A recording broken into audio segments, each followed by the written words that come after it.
bit of a curveball, but on your Twitter account, you have a quote from Paul Watson, and it's about, you know, if the oceans die, we die. So I want to talk about your environmental activism and why specifically ocean preservation is so important to you. I mean, we know about your acting career and filmmaking and directing and things like that, but talk to us about why you feel so strongly about that cause. Well, I mean, the ocean is essential to us as humans. It's essential to the world, which we all know. And meanwhile, what we do to the ocean is horrific. I mean, the amount of plastic that's in the ocean is insane. Every single time you smoke a cigarette and flick it out on the street, it goes into the ocean. Every kind of, you know, trash that you throw out your window goes in the ocean. And the fact that, you know, we're eating so much fish and it's in such high demand, we're depleting the ocean. I mean, there's nothing left. I don't know if you guys have it here, but I know that in the States it's really bad right now with all the seal pups. And they're dying and they're on shore and I mean, just in the last day alone, yesterday, there was something like 5 right outside my friend's house. And it's because there's nothing in the water for them to eat, so the moms are having to swim all the way to Monterey, which is quite far for them. Pups are, you know, back in the sand. They die before the mom makes it back. So, I mean, for me, ocean conservation is about our survival and the survival of this planet, which I love, and the survival of animals, and the fact that, you know, we just sort of, as humans, we took over it and said that we were the superior species so we could do whatever we wanted. And that's not true. It certainly shouldn't be the way that we conduct ourselves. Yeah, it's interesting you bring up the pups because I work in the media and I was following that story. And actually our own aquarium here in Vancouver is teaming up, I believe, with the Monterey Aquarium, which is world-renowned, to sort of go down there and help them with the recovery process and to figure out what's happening there. What was the catalyst for you getting interested in ocean preservation? So was there something that sparked that a few years ago? I mean, Taiji, Japan, right. The dolphins, the dolphin drive hunt, the slaughter, the cove, the captivity. That really captured my attention and broke my heart to the point where I felt like I had to do something. So I got involved with Sea Shepherd, and Paul Watson has really taught me a lot. I have very lengthy, long conversations with him about the ocean, about what we're doing. And then I actually went to Taiji, Japan, and saw firsthand what goes on there for, you know, greed, money, and for humans' entertainment. Places like, you know, Marine Park and SeaWorld and all these places that people think, and believe me, I did it, so I'm not judging anyone, because we didn't know back then what we know now, which is that when you're swimming with the dolphins and petting the orcas and doing all of this stuff, it's just so unnatural. It's the equivalent of us living in a bathtub for the rest of our lives. And in spite of SeaWorld's protest and their false publicity and media that they put out saying that the orcas live as long as the ones in the wild, which is a complete lie. We've actually had some orcas in the wild that have lived to be 80. I think the longest one that's lived at SeaWorld is 36, maybe. Don't quote me on that, but it's definitely not as long as in the wild. So, I mean, you know, for me, it was a series of events, and it continues to be a series of events that make me just keep plowing forward with ocean conservation. Well, I remember watching The Cove and hearing his name escapes me, but the man who actually trained Flipper for the TV series saying, you know, these... That's right, yeah. These animals are basically meant to travel hundreds of miles a day, and when they're in captivity, you know, they're swimming around a tiny little tank, so it's, you know, you just look at how that is basically impeding them as natural beings. Yeah, I mean, especially considering that, you know, dolphins are so familial and they love people, and there have been countless instances where they've actually saved humans in the ocean. They've saved dogs in the ocean. I mean, it's fascinating. And you think about, for instance, in Taiji, what they do, where they gather them all up and the process of the slaughter and selection, which is pretty horrific, and it's not a quick death, and it's bad to watch. And they don't actually fight back. but they're so much more, they use a much larger percentage of their brain than we do, so they're incredibly intelligent, more intelligent than we are, but really what part of their brain they use the most is the emotional part. So they feel a lot more than we do, which is probably where their kindness comes in, whereas we might be a little stunted sometimes in that area. It's odd, I know it's for me to open up talking about that, but I was just so fascinated that you were taking up that cause. Yeah, you went heavy fast, that's right. I did, yeah. But I appreciate that you're so passionate about it. Let's switch gears a little bit and talk about the entertainment industry. You obviously still get recognized for your iconic roles in Beverly Hills 90210 and Charmed. What is that like? And talk to us about the interactions that you have with people who still bring up those classic roles. I mean, I think it's flattering. And it's humbling, and you just feel so appreciative that you had the opportunity to play characters that touched somebody and that somebody was able to relate to. I saw this amazing tweet, I think it was like yesterday or the day before, where somebody was talking about an episode of 90210, and it was the date rape episode, and sort of what it did for them, and how it resonated with them, and how they felt that we handled it in such a sort of profound and responsible way. And that's really, flattering, and there is a huge responsibility. I used to say when I was younger and a little bit more stupid that it wasn't my responsibility to be a role model, that my job was an actor, and my other job was to actually just live my life. And as I got older, I started really understanding and sort of grasping the responsibility that I do have, and that I think the entertainment industry in general has. Because what we put out there, people see, and young kids see. I mean, is the Bobbitt family here? Did you guys show up? So there's a family that was here earlier, the Bobbitts, and their kids, Brianna and Vanessa, are, young. And they watched 90210, and it's amazing because that's a mother and a father that were able to sit their kids down and watch the show and talk about sort of serious issues years and years and years later. So it's profound, and again, incredibly humbling. For someone like you that had this iconic show in the 90s, and we had Degrassi High in Canada here, which was hugely popular, still is in many countries, and obviously Beverly Hills 90210 still resonates a lot with people. But what does it feel like for you, who grew up and was successful in that era of television, to see entertainment now and how reality TV has taken over? What do you make of all that? Well, I mean, I think reality TV is... I think it's on its way out. Here's hoping. And I'm really crossing my fingers. I think that there's certain reality TV that's positive and that's good and that should stay on. There's Food Network shows that I think are fantastic, and HGTV shows. I mean, who doesn't want to watch The Property Brothers?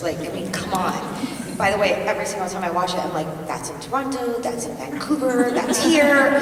So, I love those shows, and I think they're very positive and great. It's just the other ones where it's, bickering and just who does the best selfie that is, I don't really know what you're learning. But the amazing thing about TV nowadays is that we have Netflix, and we have Amazon, and we have Hulu, and we can stream, and we can get what we want, and those places are really investing a lot of money and time into making memorable programming.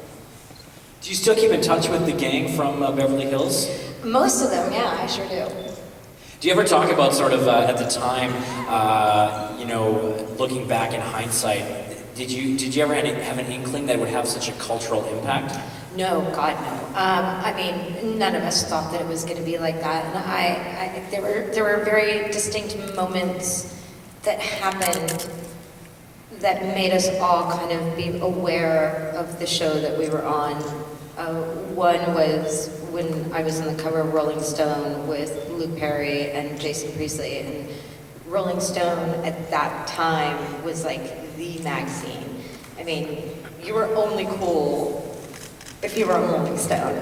So the fact that we were on it was such a thrill, and we sort of went, oh my God, you know, it was in the time of Nirvana and like music and Seattle grunge and this amazing wave of expression, really. And then the other one was we went to England to meet like Prince Andrew, I think it was, and we got chased down the street. And that was like, this is bizarre, because I'd been working my entire life on TV shows, and I'd never had any of that. So although I was definitely not prepared for it and didn't handle it that well, those were kind of the moments that made us all stop and realize the kind of impact that the show was having. I mean, it was a very unconventional upbringing for you. You know, people, children that aren't in entertainment or in showbiz, you know, they go to school with a normal, typical family life, and, you know, they go off to college and get a job. But for you guys, you really had to grow up together. So talk to me about sort of that family bond that you must have felt. You know, it's so funny. I think everybody thinks that there's like this big family bond because you're working on TV shows together. And it's actually, for the most part, the antithesis of that. You know, the fact is that you're working with somebody day in and day out. So when you're done working, you go home and you want to see your other friends and you want to spend time with your family. And for me, you know, when you're working and still in school, they do 3 hours of set school. But that was not enough for my parents, nor for the school that I was in. So I had to do my 3 hours on set and then work. And then I had to actually go to my school once a week and get caught up and make sure that I was staying on the level that the school was on. So I didn't really have a lot of time before I was 18 to socialize and form those bonds. And then certainly on 90210, I did form some bonds with some people that I'm still quite close with, Brian, Ian, Jenny. But, you know, the bonds that you form at 18 are so different than the bonds that you have now. I mean, I'm very close to Jenny now, whereas when we were 18, we were not close. So, but you know, now we look at each other and we're like, oh God, I can't believe like I didn't like you. You're kind of cool. You know, it's an interesting thing that happens. But I just think that, you know, it's like you all go to work, right? So I'm sure there's people that you like at work, but do you want to hang out with them afterwards? Not necessarily. Well said. Okay, let's take a question over here. Hi. I lived and breathed Nashville, like, did not miss an episode at all. But what about Little House on the Prairie? That was an iconic show as well. What's your favorite memory of Little House on the Prairie? Oh, my favorite memory of Little House on the Prairie was Michael Landon had this thing where every episode I was featured in, he basically wrote. For some reason, we were extremely close and we adored each other. He taught me how to play liar's poker. So at, you know, the age of 12, I was standing around with grips and electricians taking all their money because I was really good at it. So that was a favorite moment, but he always wrote for me to be like drowning in water, always. So they would bring these huge tanks onto the set, and he'd be like, okay, now go in, and you're gonna have to like go to the bottom and get stuck under the twig, but hold your breath, but we can't see it. I mean, it was still to this day, if you watch the episode, I'm supposedly unconscious underwater, but I'm like this. But he let it slide. Yeah. He just, you know, it's moments like that with him where he was so affectionate and so kind, and he cared about every single person. The crew that was on Bonanza with him, he employed on Little House and then on Highway to Heaven. He just kept the same crew and kept them working, and I mean, he took care of people's families. It was insane. He was an exceptional human being. Regardless of what anybody else wants to write about him, he was wonderful. Nice to meet you. Great question. We'll take another one over here. Go ahead. Hi, I'm a longtime 90210 fan, and I still watch it regularly. So my question is you started really young doing 90210. Was there any life lessons that you learned through the episodes that you played that you didn't get to know beforehand? Because you touched on a lot of social. We did touch on a lot. I mean, I learned a lot because there was, you know, the breast cancer scare for Brenda, so there was quite a bit of research that went into that was, really important and something that I wasn't very aware of at that point in time. So that had a definite impact on me. There was, I think, the whole sort of pressure of drinking, which we broached in many of the episodes, was a good one. Sort of experience, I think, for me was less from the scripted part and more from the actual experience of being there and working and doing it, and me stumbling so much in my own personal life that, you think maybe I would change it, but then again, I don't know if I would be the same person that I am today. I think it's all that adversity and struggle that I went through that has made me somebody that, I can be proud looking in the mirror. That was an honestly appreciative, honest answer. Thank you. Thank you.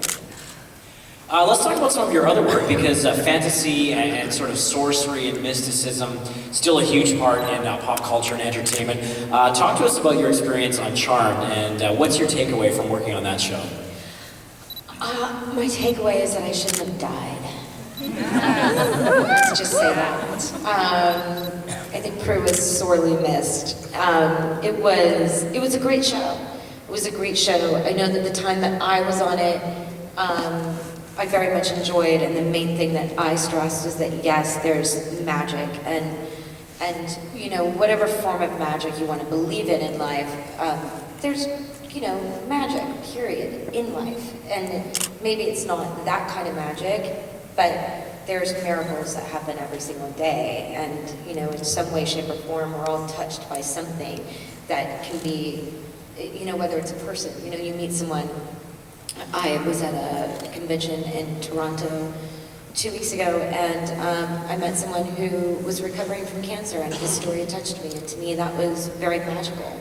So I think that the magic element was fantastic, but the thing that we always really focused on while I was there was that the show was about sisters. It was about that sisterly bond, and them loving each other and taking care of each other, and what I loved about my character as well was the fact that she was a nurturer, and her family always came first, and she would do anything to take care of her family and protect them and keep them safe. So I think the show, once again, I think it was a show that had great values. It put out a very good, healthy message. I did not watch the show, even when I was on it, because I can't watch myself, so I have no idea sort of how it evolved years later, except that I know that my best friend Holly, who played Piper on the show, also always wanted it to be about the sister bond, so I'm sure that she's a very strong voice. I'm sure she kept that in there. All right, well, we have another question over here. Hey, how's it going? I was just wondering, I saw that you and Kevin Smith announced that you guys are doing Mallrats too, and I was wondering if you could give us any sort of info on that, or you looking forward to going back to the role, or what's going on? What's going on? That's such a good question. I had heard rumblings of the Mallrats too, and to be honest, I started getting a little offended because Kevin and I are really close. We did a TV thing together a year and a half ago, and we talk about working together constantly. So it was, I thought I was one of your favorites. I'm not quite sure why I'm not hearing from you. It was very weird for me. And I was in Toronto, and he emailed me, and he's like, hey, I'm in Toronto, you're in Toronto. I'm doing this Babylon thing with Ralph. Can you come and just let me introduce you? People will be really psyched to see you there. I was like, okay. So I meet him in the back dressing room area, and he's like, okay, so here's how this is gonna go. We're gonna do this skit where I'm gonna talk about some guy on Twitter saying that you would do Mallrats too, and then Ralph's gonna call me out, and then I'm gonna call you, and I'm gonna be like, so Doherty, are you gonna do it? And I'm like, Kevin, are you asking me right now to do Mallrats too? He still didn't just come right out. He's like, he looks at me and goes, do I really have to ask you? I was like, no. And he's like, so you're in it. I'm like, okay. And then I was like, so what are we going to do? He's like, I don't know. I'm like, what do you mean you don't know? He's like, well, people really want to see it, so I got to start writing the script. I was like, okay, I'll be there. Just tell me when to show up. So I know absolutely nothing. Still a good story, though. Thank you very much. You're welcome. Yeah, one more question over here. Hello. Hi. Follow-up question, Mallrats. Okay. One of my favorite films of the 90s. Totally took the mall riding to heart. Just wondering if you had any insights on the Mallrats that you already did. And also, follow-up question, did you keep the Degrassi jacket? I did. Nice. I did, of course I did.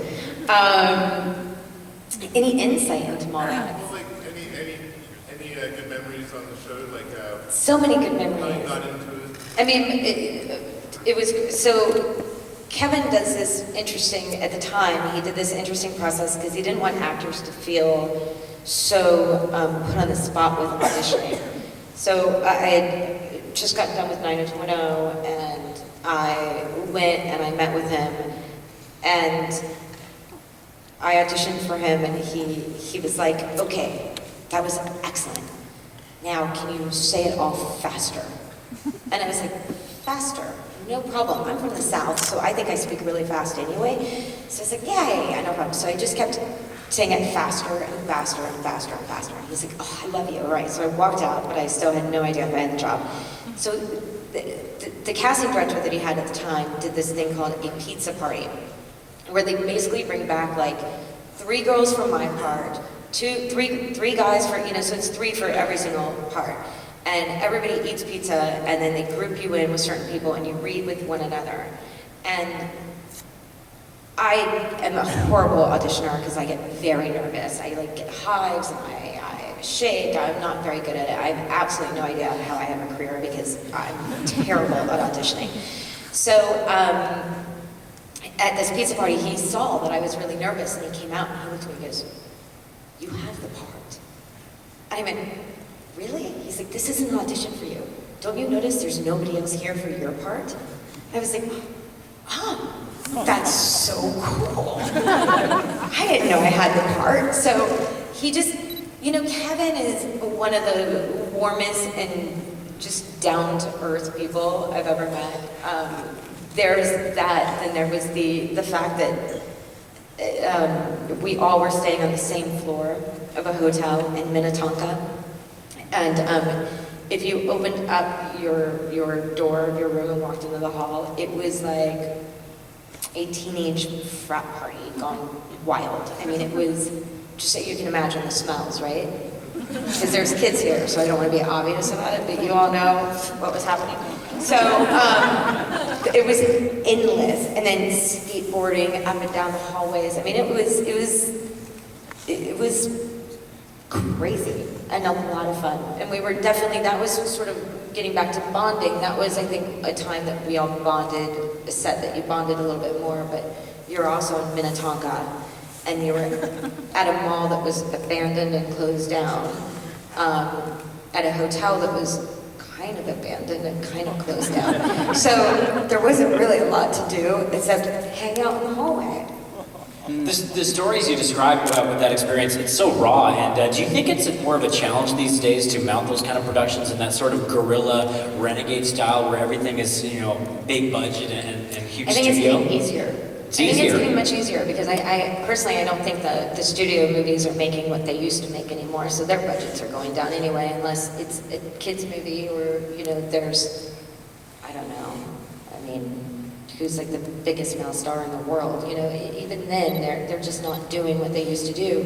Whereas you have all these amazing young filmmakers. I mean, I work with one constantly. His name is James. Now I've done like 3 or 4 movies with him. And it's insane. Like, he'll call me and he'll be like, "Oh, I'm gonna start filming in like a couple of weeks. You want in?" I'm like, "Where'd you get the money?" He's like, "Oh, it's easy." And they do it for so little. I mean, literally almost no money whatsoever, but I think it's easier. I think people realize that sometimes these big blockbuster movies that are costing $60, $70, $80 million, it's just not worth it in the long run. Like, what are you really getting? And there's so many amazing DPs out there and actors that they just want to work. So you can get people for a lot cheaper than you used to. Did Interesting. Okay, we'll take one more question over here. Hi. When I was a kid, one of my favorite animated films was The Secret of Nim. And of course, you played one of the mouse children. I'm just wondering, I've never heard your story about that. What was the experience like? It was the first time I had done a voiceover. It was basically my first job ever. I think before that I had done a Pack Bell commercial where all that was required of me was to lay in a bed and pretend to be asleep. So Secret of Nim was like pretty much my first acting thing. And you know, you're in this booth and you have a director and you have a producer and they're like, say it 5 different ways, and you say it 5 different ways, and you hope one of them is good and that they like it. What I remember the most is that my mother used to make me wear bows a lot.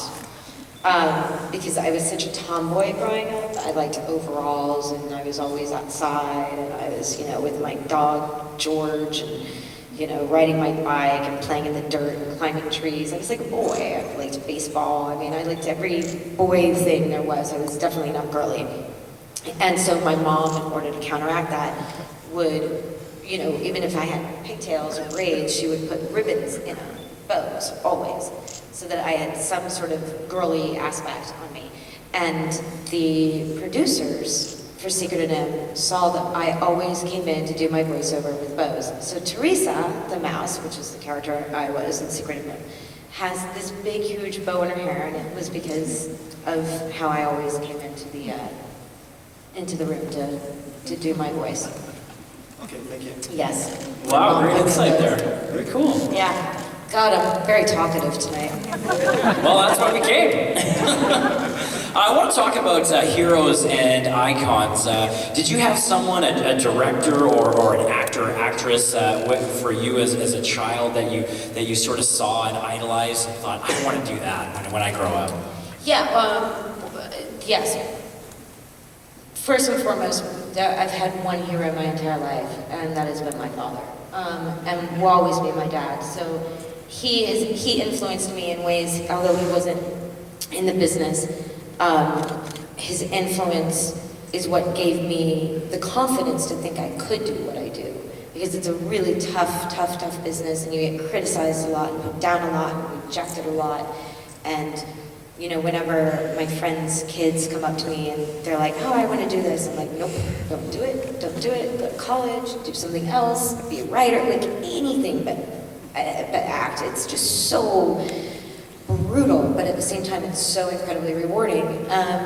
So he always told me that I could do anything that I put my mind to as long as I gave 100%. So he influenced me and is my hero.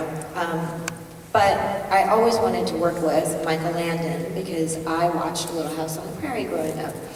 And I loved Mrs. Olsen. I thought she was just this crotchety old lady, and I was like, God, I want to work with her, and I want to be around her. And then there was, you know, just Michael Landon, and he reminded me of my dad in so many ways, with just this love and tenderness. So Michael Landon was definitely somebody that I looked up to and said, this is what I want to do at that age. Now it's, you know, obviously it's different. You grow, and although I would still always look up to Michael because I thought his work was fantastic. But, you know, now for me it's, you know, David Fincher and Robin Wright and, you know, Kate Winslet and Kate Blanchett. Those are sort of the females that really, and male director that influence me, or that I always look up to and go, I just wish I had, you know, this much of what they have, because it's their talent is phenomenal, and what they do with it and the choices that they've made have been really smart. All right, great answer. I think we have time for one more question. Go ahead. I'll just yell it at you. Sure. Okay, so one of my favorite movies growing up, and me and my girlfriends are in our 30s and we still watch it, Girls Just Want to Have Fun. Oh my God. Really? And that's going to be our last thing that we talk about? It is. No! And we have to take one more question. That's good. What it was like working with Sarah Jessica Parker and Helen Hunt back then and now knowing them now, and did you learn any epic dance moves? If so, can you show me? No, sit down. Next. Ooh, girls just want to have fun. Sarah Jessica Parker, Helen Hunt were wonderful, really, really, really nice. I was obviously the youngest on the set. I had schooling. It's always difficult, but I just remembered being like, oh, I want to be cool like them. I thought they were so cool. And obviously Sarah Jessica Parker, I mean, Sex and the City was one of my favorite TV shows of all time. So I was a big fan of that. Epic dance moves. No, I learned none, but I did learn what not to do, which there's a scene in it where Jonathan Silverman gives my character a compliment and I jump up and down in a circle. You will never see me do that again. It is the worst acting of my entire career. To this day, I cringe thinking about that scene. Horrible. Thank you so much for your question. If I get to do a photo op with you tomorrow, it's going to be fun for you. There you go. We'll end it on... No, we're ending it on him. We're not ending it on Girls Just Want. Sure, go ahead. I'm here because she's a huge fan. Well, But then I thank you. realized of 90210, I've never seen it, but I've seen Heather's 17 times. There you go. See? That's how you end it. Heathers. My girls just want to have fun. It just shows your range, though. Oh, God. Well, thank you. 17 times. God bless you, man. How?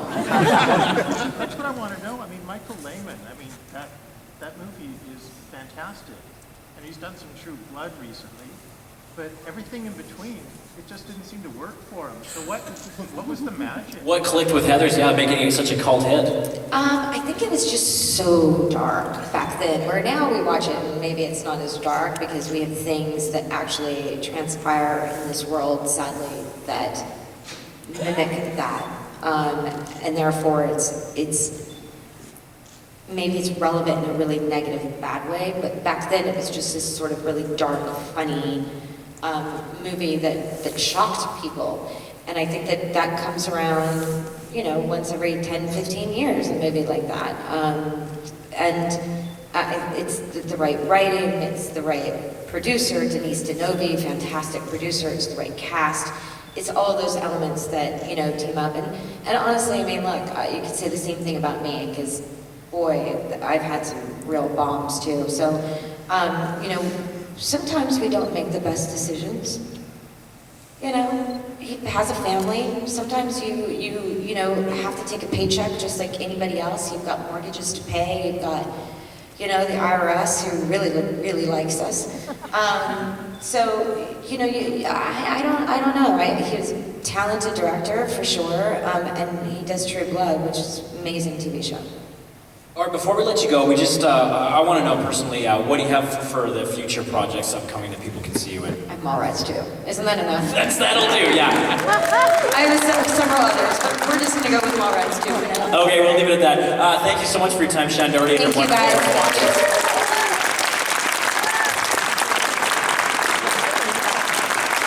Thanks a lot, guys.